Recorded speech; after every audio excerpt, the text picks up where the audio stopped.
Hey, what's going on? You know who it is, you know what it is. All right, so, I wanted to do a shoe tutorial basically breaking down the difference between the Anthony Edwards 1, aka the AE1 versus the AE2. So, as you can see on the right, I have the original AE1 with love, and then on the left, I have the second version, the AE2. Shoes kind of like as far as waves go, they kind of move as movies, like how do you have the ones, the twos, like the Jordan 1, and once again, that's how Jordan revolutionized sneakers, where it's, basically you had the Jordan 1 all the way till now they have the Jordan 40, if I'm not mistaken.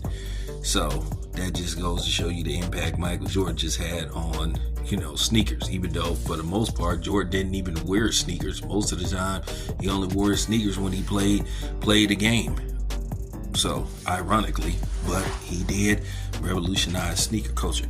So here is the AE1 with love. Now, let me show you what's the difference between the AE1 versus the AE2. One thing about the AE1, why I think the AE2 is a much improved shoe. As far as the design go, I like the design of the AE2 better than the one, but I wasn't satisfied because I bought like 5 pair of these. These are the mids. I don't consider high tops. These are considered like they're not a high top, they're not really a low top, they're not a mid, they're somewhere like in between. Now they say this first shoe was heavier than, the second shoe, which by the way, I don't weigh shoes. It's not like I'm trying to move the real type of weight. But the difference that I did like versus the AE1 versus the AE2 was these AE1s was very difficult to get into. You would have to do like a lot of, stomping and clutching and just to, to get in these shoes. But once you got in, the comfortability was A1. These, you could just slip them right on. So let me see, can I demonstrate the difference? Let me show you. Pause. It's only me filming, but I literally had to stop the camera just to try to get these shoes on. I couldn't film myself trying to get into these shoes because that's how difficult it is to get into these shoes. Now, to get them off, a lot more easier. But getting these motherfuckers on, totally different story. And they, as far as comfortability go, comfortable.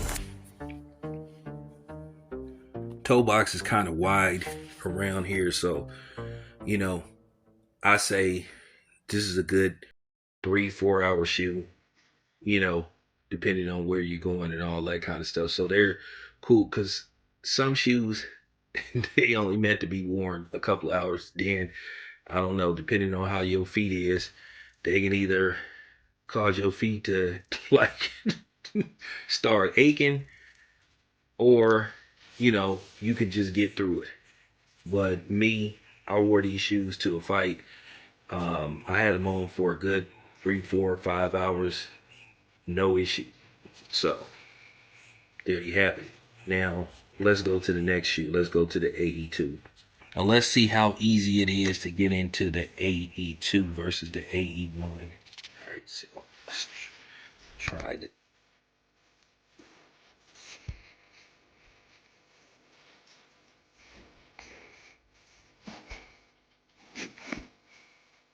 Pretty much no problem. Pretty much no problem getting in these. Now I have wore these. Um, feel the same as the first one. I don't see that much of a difference. If you ask me, look like these are going to be a little more comfortable than the first one because the toe box is even wider and flatter. So I have like, my feet is a little wide. So this is what I'd be worried about, that, you know, you know, be my feet being, sunk and tucked in and tightened in. So I don't feel no tightness. So, I don't hoop in shoes. I wear them. But there's the difference. But anyway, it's your boy Town. I'm out.